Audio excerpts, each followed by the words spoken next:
Well, welcome, and thanks for coming out tonight on this cold, blustery evening. I'm Gloria Kubishak with the League of Women Voters, and we're very happy to host this event tonight, which will help you understand about running for public office.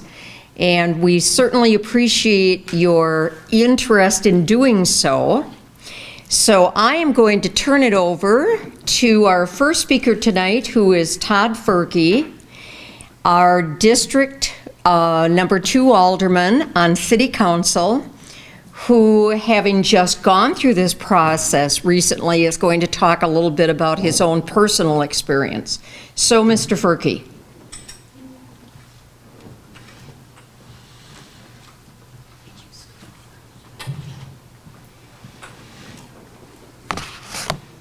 Good evening.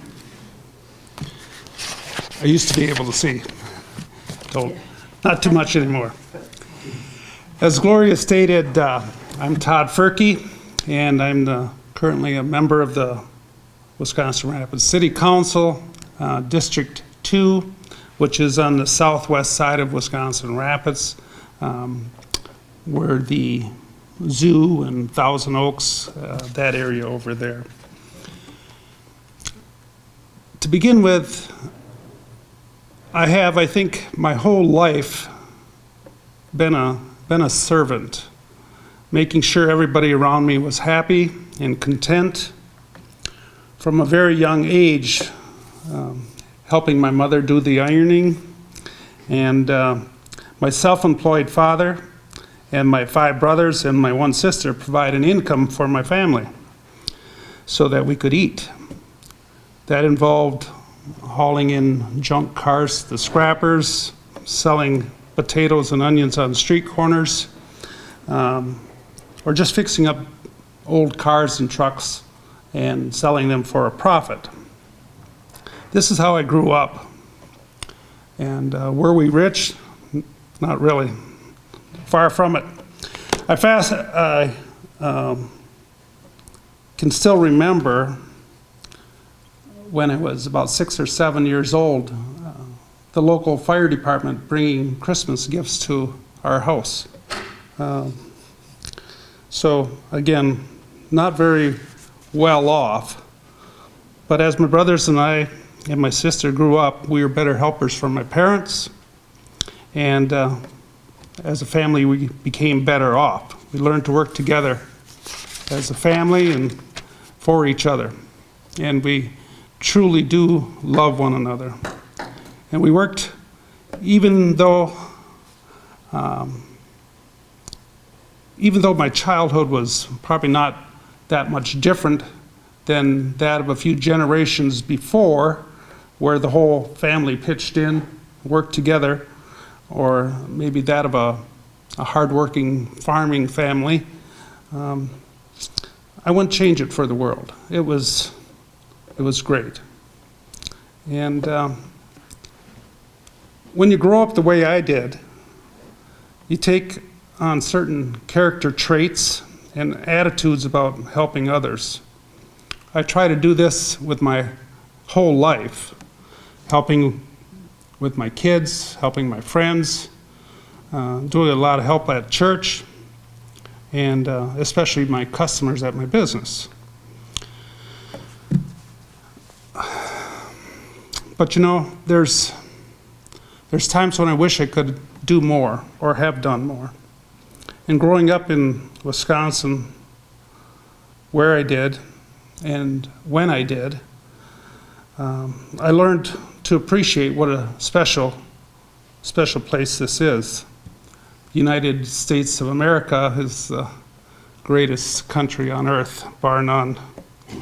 And Wisconsin, it can be cold a little longer some years than what we would appreciate, but it's a great state, and it has good values.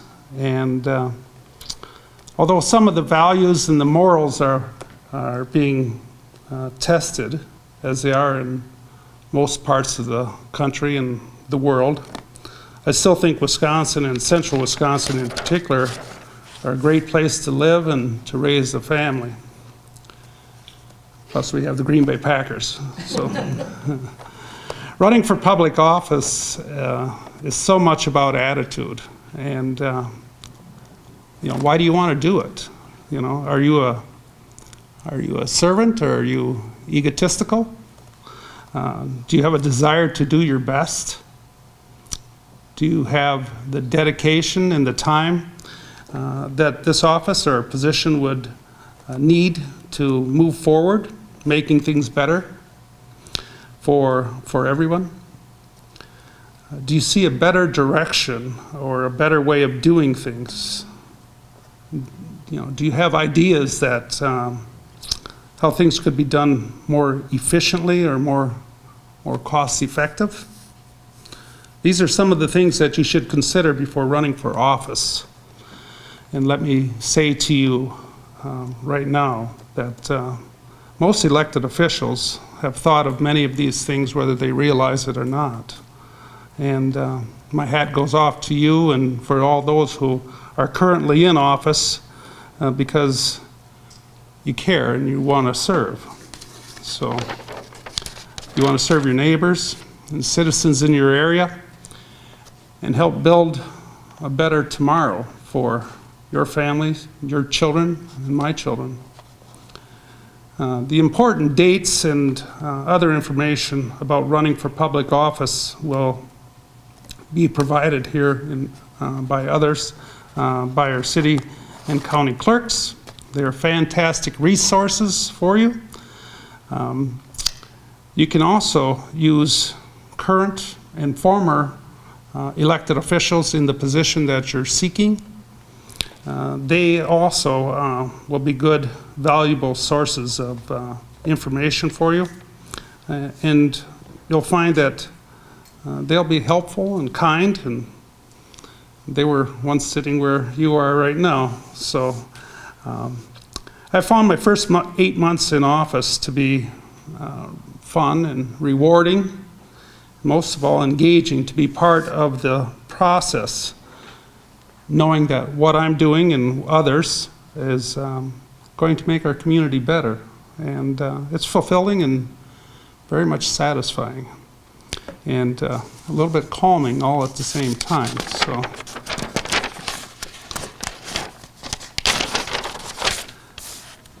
this part is kind of important. In office, there will be times when the topics you discuss are quite mundane. And some of them are funny, but others, when your decision or your vote will affect people's lives and people's livelihoods, your soul is tested a little bit. And just let your heart and your mind be your guide there. And when you're elected, be polite and be informed, be available, and most of all, be honest to everyone around you. Thank you.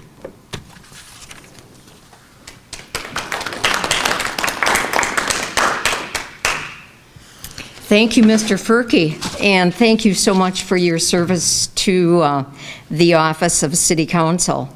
We really appreciate that. Next, you will hear from Heather McKillips from Encourage Community Foundation, and Heather is going to talk about the Speak Your Piece civil engagement aspect of this program tonight. And one of the things I'd like to mention is we want to thank Encourage Community Foundation because they, along with the Wood County University Extension Office and our county clerk and our city clerk, are all part and parcel of putting this presentation together. So we really appreciate it. And Heather, without further ado. I'm not sure if you guys have seen Speak Your Piece before. I like to come with handouts, and then of course a handy wallet card. And I am here, I'm not gonna go. starting because that feels awkward to me. But I'm here actually as a resident volunteer because this program has always been led by residents. So the reason that you're talking about or you're being introduced to speak your piece on this topic tonight is because it really is a foundation for, and you said be polite, I would extend that to be civil. And so we recognize that anyone that wants to run, be in office, or have any tough conversation where maybe your soul is tested a little bit and emotions are a little bit high, we wanted to make sure that there was this foundation of civility that people could use when times do get tough in discussions. And this program has its roots in Duluth Superior, where they had a struggle with getting people to run for office. And there's summary points in here, but I just thought it'd be helpful to hear that context a little bit.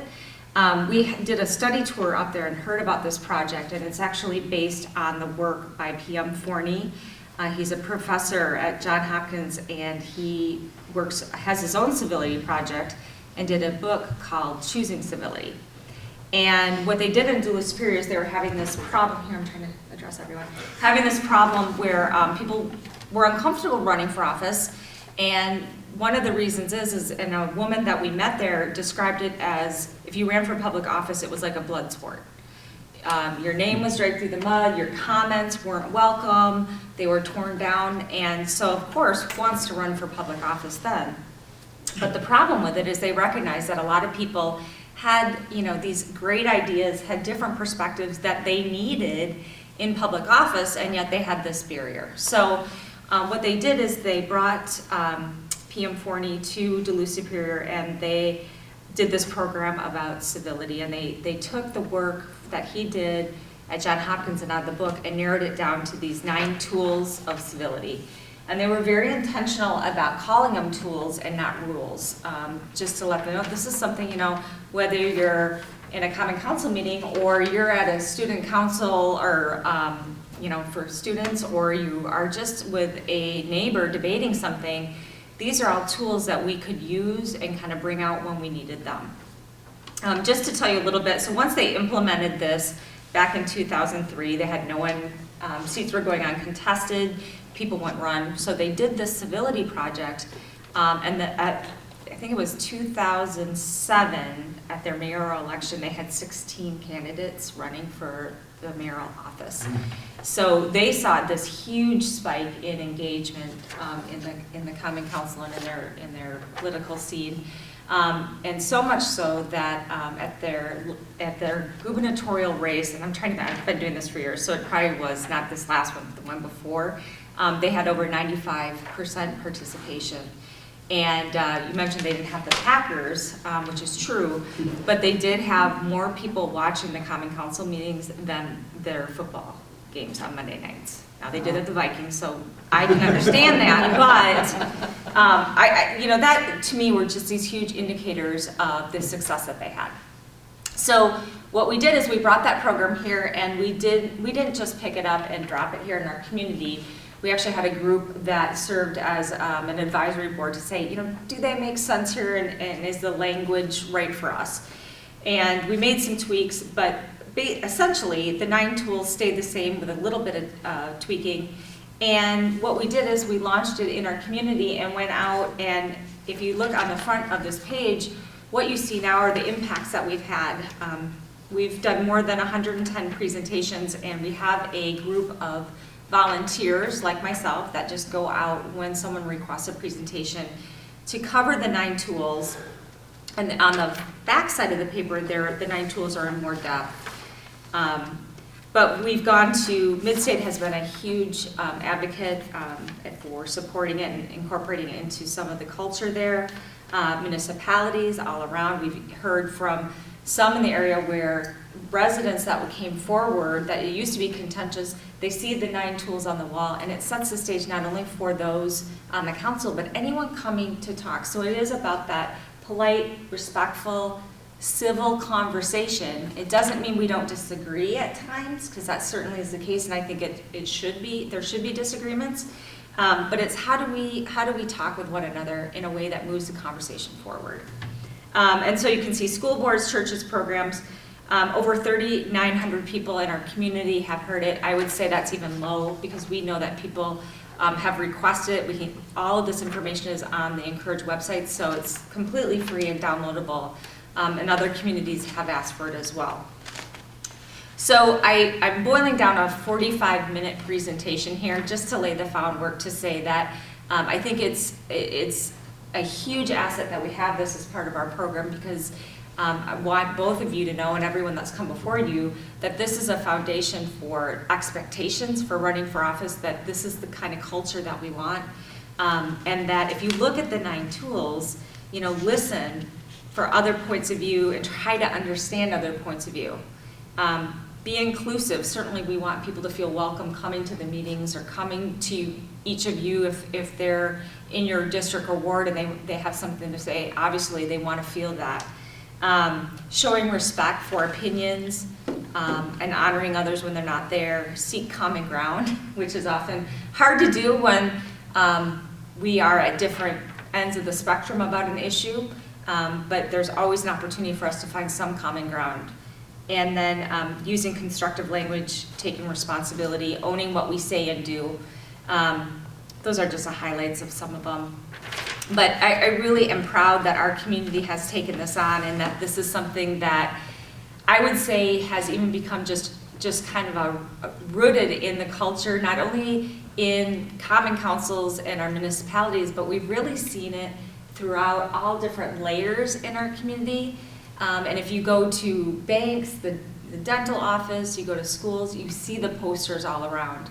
And so it's a really good reinforcing piece and language that everyone can kind of use to encourage the type of respect and civility that we want to see. So that's in a nutshell. Anything else or any questions?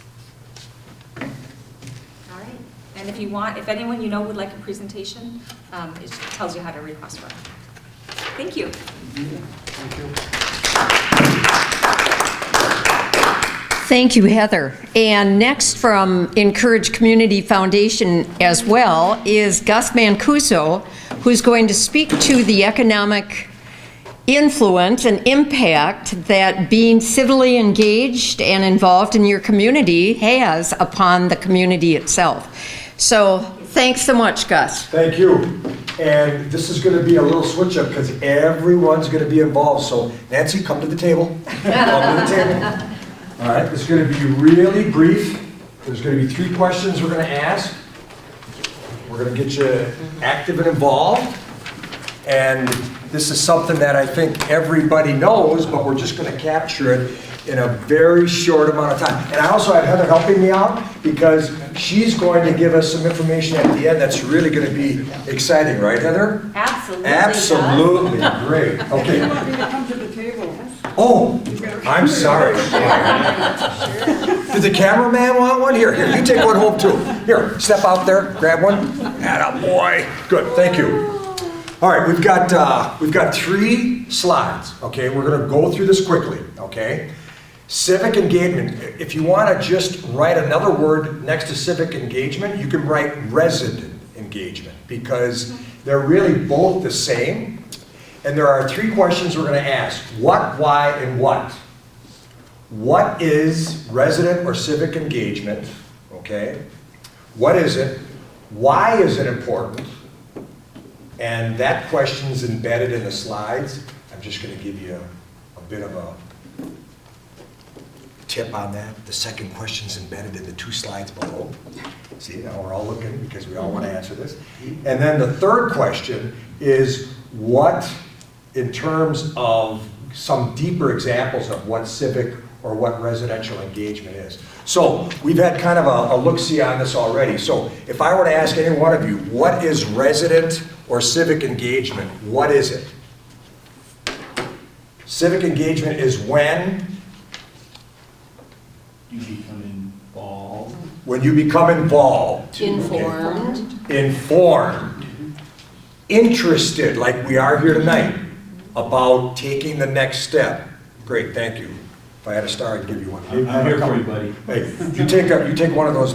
You have another one of those. Brownie? Exactly. So it's really getting interested. So if you looked at a spectrum, it's interest, involvement, action. It's really that continuum that we look at, and that's what we're asking everybody to do. Now, tonight we have an example of running for public office, and that's the third question, but there are other forms, and that's the last part of this really, really short presentation. Now, the heart of what, the second question, the answer to it, why is it important? It's important for really several reasons that many people don't think about. When you do analyze the data, it makes sense. It makes perfect sense.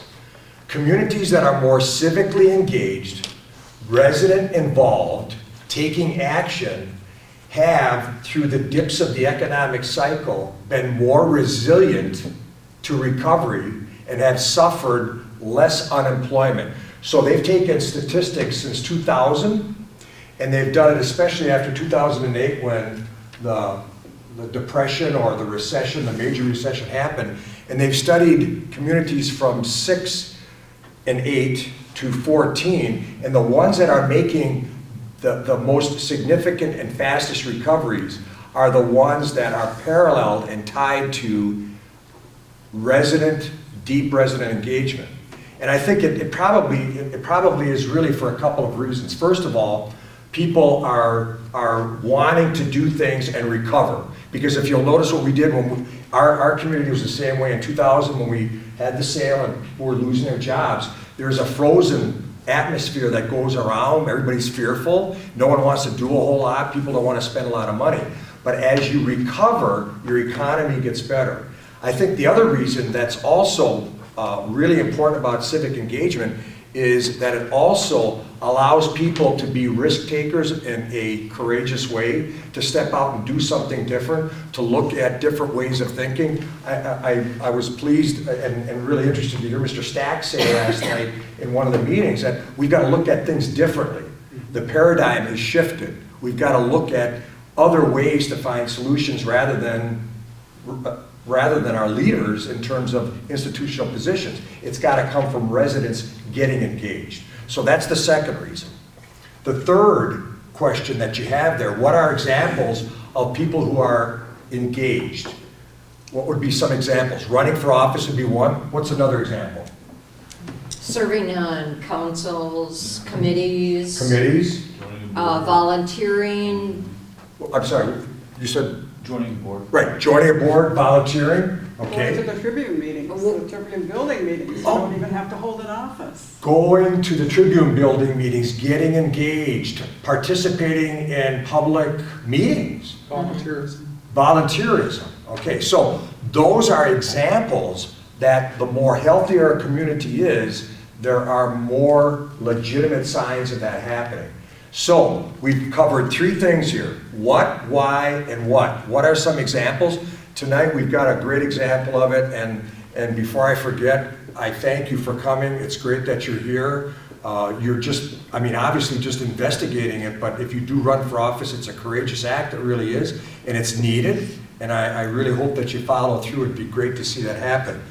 Now, there's also some other examples of data that's really, really exciting, and Heather's going to just share. She's also going to give you I know you've been telling me I can't touch that book yet, but can I have it for a second? This is the vital signs. Tomorrow night. When is it? Tomorrow night. Tomorrow night. And for everybody out in TV land, it's tomorrow night. When is it? 4:30. 4:30. 4:30 7. to 7 At Centralia. at Centralia. Thank you, You got yes. to put a date on it for the TV people. No, what's the date? Oh, Tomorrow. Thursday, November 20th, 4:30 to 7, correct. And this is the data that is going to be covered in here. And Heather's going to just share some really important data about volunteering and about resident engagement. And we're not going to give you this, we can't give you this. You have to come tomorrow to see the rest of it. So Heather, in conclusion, can you just share some examples that are really close to home about volunteering and about resident engagement? Yes, I can, Gus. Thank you Please. for handing this to me. Absolutely. So some of the fun, I mean, there's lots of amazing data in this and on the website, but some that pertain to this evening. Wisconsin Rapids saw voters head to the polls with a 35% turnout in the last mayoral election, and that turnout is well above the national norm of 25%. Volunteerism, which you mentioned, we had logged in 2013 182,000 hours volunteered, which is an equivalent of 91 people volunteering as their full-time job. And you mentioned the Tribune Building. Over 700 residents have been involved. Over 25% are under the age of 18. And 10 public meetings, 150 average number of residents at each meeting, and over 4,400 total hours volunteered in residents attending meetings alone. And that's just some of the data that Just you're going to some, see just tomorrow. a So- nibble. So again, hopefully this was just 10 minutes of a little bit of interaction to kind of talk about what we talk with people about all the time, and it's civic engagement, residents, getting residents involved, and we're really excited about it. And my comments, when I say we, I'm not just talking about Encourage, I'm talking about our entire community. There's an excitement when you come to meetings, public meetings right now. I think there's a real excitement around the Tribune Building, and I think people are now understanding that, you know, we're asking some tough questions about how we can make things better, and we're trying to change things, and I think that's a real good thing, and resident engagement is going to really be the driver for it. So thank you for the opportunity, good luck, and look forward to seeing you.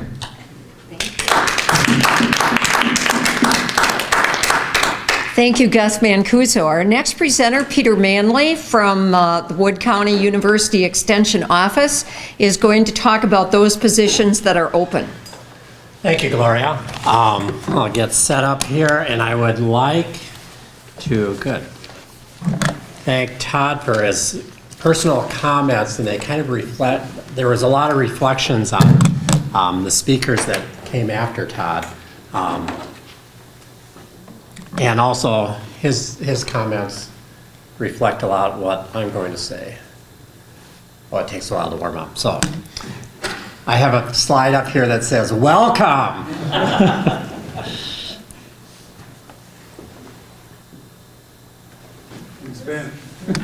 In Spanish. Okay, there we go. What I'll do first is kind of just a review of some of the elections that are coming up and kind of give you a sense of the election cycle. We just got through the fall election cycle, and it was a partisan election. Partisan meaning there were Democrats and Republicans. You had to claim a party. And in our most recent election, we elected U.S. representatives and Wisconsin senators and representatives and the county sheriff. And every fourth year, we have a few more people on the ballot. The most popular or noteworthy is the president and the vice president, but we also, on a somewhat irregular cycle, elect U.S. senators, district attorney, and then local positions, county clerk, county treasurer, and register of deeds. And U.S. senators are every 6 years, is that right? Okay, so it's not every 4 years for the U.S. senators. So that just was completed for the upcoming election. It's a nonpartisan election. In other words, you run for the office, but you don't have to say if you're a Republican or a Democrat or a Green Party or an independent. And on the ballot for the spring election in 2015, we'll have a Supreme Court justice, a circuit court judge, and of more interest to local people are the school district elections and some of the municipal elections. Municipalities a lot of times stagger the terms, so it varies by municipality, but there will be municipal openings for this coming spring election for town supervisors, the village officials, and city aldermen, for the village councilman, I think it is. And in the fall election for 2015, we get a break from elections. There's no election in 2015 in the fall. So why run for local elected office? And we had a little bit of talk about this. There's lots of reasons that people run. The first and last example I give here are not very good reasons if you want to run for an office and stay in that position for a long term. If elected, you don't get to choose your issues. The middle thing where you love the debate and you like to think about things and way to solve problems, if you're interested in that, you're a lot more likely to stay in that position for a long period of time. Todd mentioned there's a lot of issues that come before you that are sometimes kind of funny or sometimes kind of mundane. I always tell people if you're running for a local office, why you have two issues that you can be assured of: potholes and barking dogs. So if you don't want to deal with those, don't run for those offices. But beyond that, it's kind of hard to predict what's going to come before you. You might be having to talk about a chicken ordinance. County board supervisors that were elected 2 years ago never thought that they would be dealing with a manure irrigation ordinance and whether to have one. And interviewing lots of scientists who are studying the issues and visiting farms and trying to come to a decision on that issue. So you have a lot of issues that you cannot predict and that you have to deal with and read a lot about before you come to the meeting. So running to run for local elected office, some good reasons are if you have a love of learning, a desire to make your community a better place to live, and to make your mark. No matter what reason you're running for office, potential candidates have to consider what attributes they have that they can bring to the office and how it will affect their family and their community. Kind of the first thing to look at is, are you eligible? And some of the nuts and bolts of it. First, you need to be a citizen of the United States, and you do need to be a resident of the appropriate jurisdiction, and that's a problem more often than you might think. If you look at the boundaries between Wisconsin Rapids and Grand Rapids, they kind of go all over the place. So make sure that your address is in the jurisdiction for the position that you're running for. Interestingly enough, you do not have to be a registered voter to run for office. What are the attitudes of your friend and family towards your candidacy? Will they support you? Do you have self-confidence to speak towards issues and to speak to other people to learn about issues? Do you have any political experience? Can you speak audibly, concisely, and authoritatively? How are you able to deal with some opponents on issues? And can the opponents on one issue be allies on another issue once you move on to the next item on the agenda? That's something to consider in your personality when you're running for office. Think about how you're connected with your community. There are a ton of issues out there, and kind of think about what issues you want to be involved in and focus on. Even though you'll have to deal with a lot of issues, think about what issues interest you and how that will affect the position that you run for.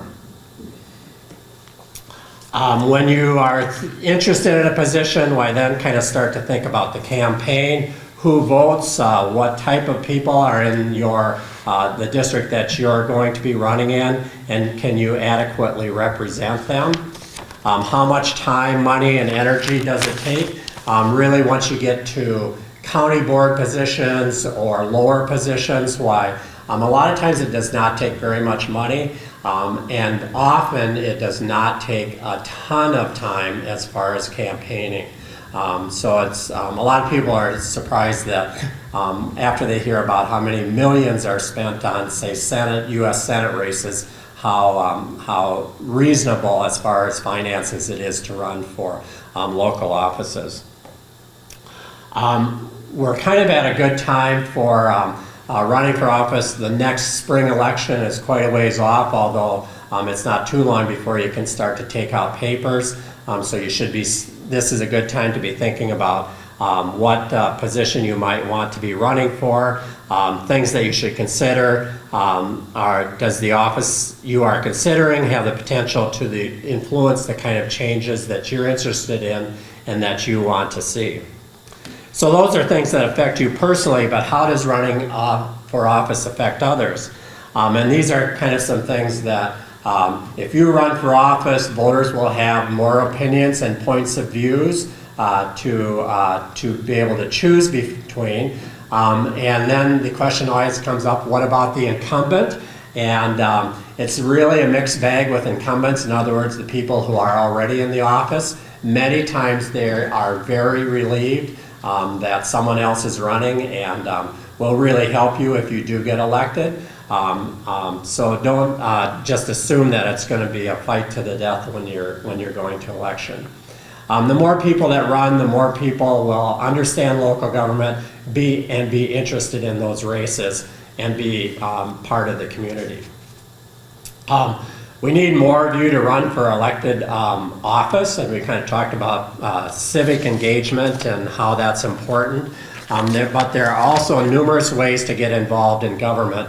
It doesn't have to be just running for office. I always remember that was a big emphasis for Marlon Schneider when he was in office, that there were many boards that it was hard to get people to serve on, and especially if you're interested in a very specific topic, why there may be a board that addresses that issue, and that's a good way to get involved in a local office.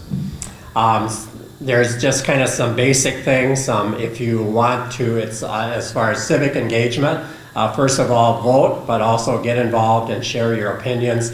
That civic engagement is important to the health of the community. And there are a huge variety of sources out there. And we'll also have a running for office, why and how to run for office booklet that's available at the county clerk's office if people want more information. Thank you very much.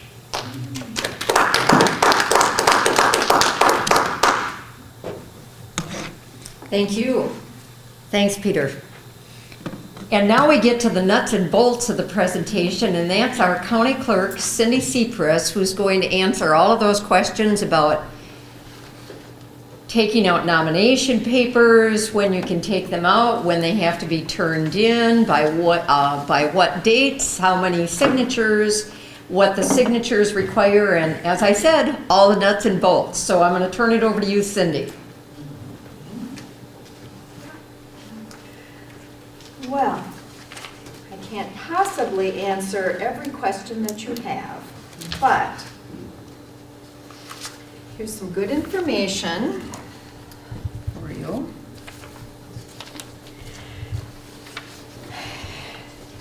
So, to answer all of those questions that you already started, you'd have to actually have the basis to start of, boy, what office am I going to run for?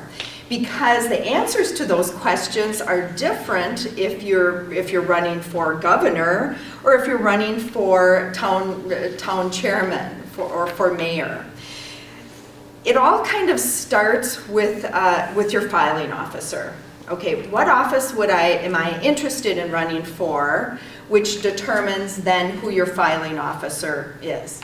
So for local offices, that being town, village, city, your filing officer is your town, village, or city clerk. For county offices, county board supervisor, sheriff, county clerk, treasurer, register of deeds, I'm the filing officer for that. And then to break it down even further, some municipalities, we're all very familiar with the nomination paper process, but some municipalities, some towns actually use a caucus process, totally different than nomination papers. So depending on what municipality you're talking about, they have a whole different process of gaining ballot access. So in the packet that I put together for you, there's a ballot access checklist where nomination papers are used, a ballot access checklist where caucus is used. Let me just briefly explain maybe what a caucus is. Nomination papers, I think we all know, depending on what office you're seeking, you need to gather a different amount of signatures. That may be as little as 20, as many as thousands, dependent on the size of the office. Like for county offices, for myself, minimum of 200, no more than 400. And there's a maximum amount that you can turn in based on statute. So we're all kind of familiar with that process, but the caucus procedure is a little different, well, vastly different, I shouldn't even say a little different, in that a caucus is held at an annual meeting. They take nominations from the floor, nominating people to be placed on the ballot. And if there's more people than places on the ballot, they actually hold basically a primary. They hold a vote at that time to narrow down to the candidates to the number of places on that ballot. So it's a little different procedure.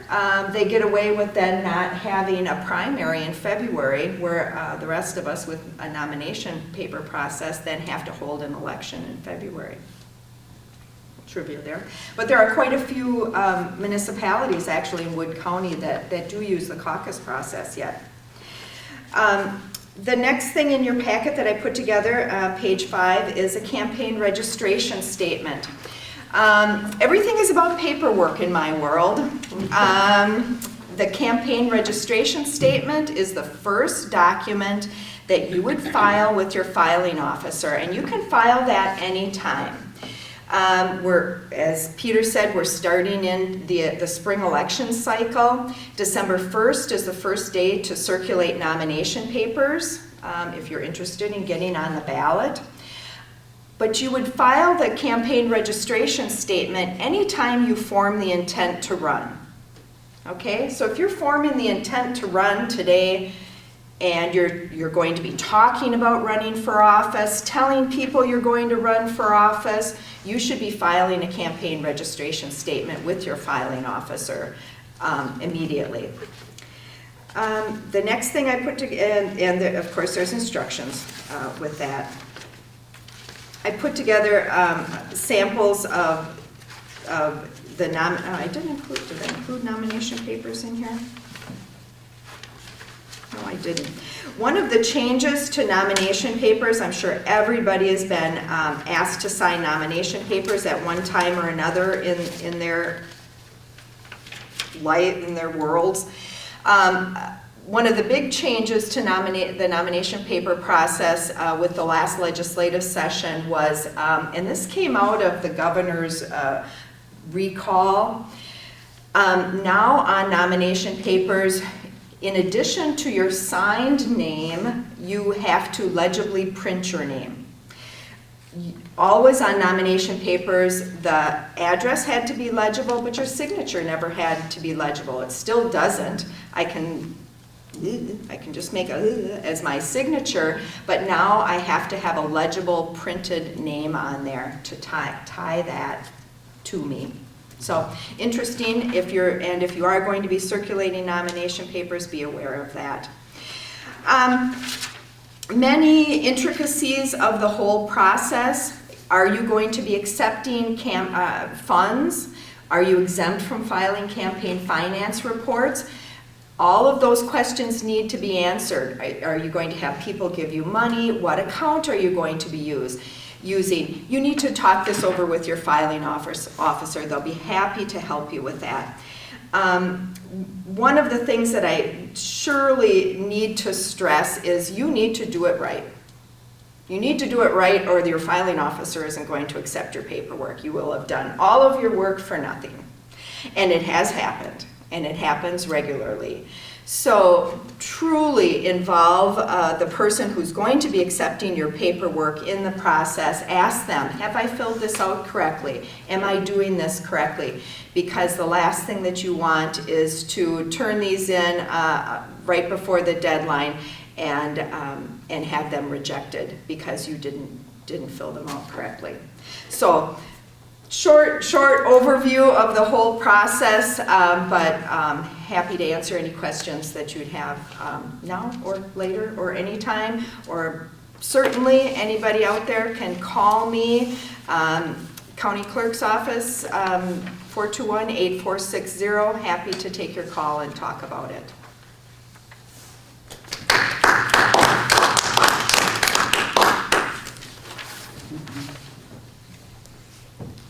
Thank you, Cindy. Really appreciate all those details. And again, if you are seeking local office or thinking about running for local office, as Cindy said, feel free to either contact Shane Blazer, our city clerk, or Cindy Cypress, our county clerk, at the county courthouse. And the last segment of tonight's presentation is a little bit about the involvement of the League of Women Voters. And how we are involved in this process is, of course, we always provide a public debate, a public forum for all the candidates who are running for the office. And basically, we establish the speaking rules, which are 2 minutes to every candidate has approximately 2 minutes to answer questions. They give welcoming remarks, they give concluding remarks. And those are always televised live, courtesy of our River Cities Community Access. And usually these debate forums are held either down at the television studio, or sometimes we've done them at City Hall when we've had, in the past, there was one year when we had 5 candidates running for mayor, so we did it down at the City Council chambers. So for those of you who would be thinking about running for public office, that is something we heartily invite you to be a part of, because that is another way in which the public gets to know you. So with that, if you have any questions, you can stay behind tonight and ask Cindy, Peter, myself, any of the others presenters here tonight, anything that you need to know further that we haven't discussed so far. And again, on behalf of the League of Women Voters, I want to thank our county clerk's office, our city clerk's office, Peter Manley from our University Extension office, Todd Furkey, who presently is serving on our city council and gave some personal perspective on running for public office, as well as Gus Mancuso and Heather McKillips, who were here and joined us from Encourage Community Foundation. So on behalf of all of them, thank you very much for being here. We appreciate it, and good night.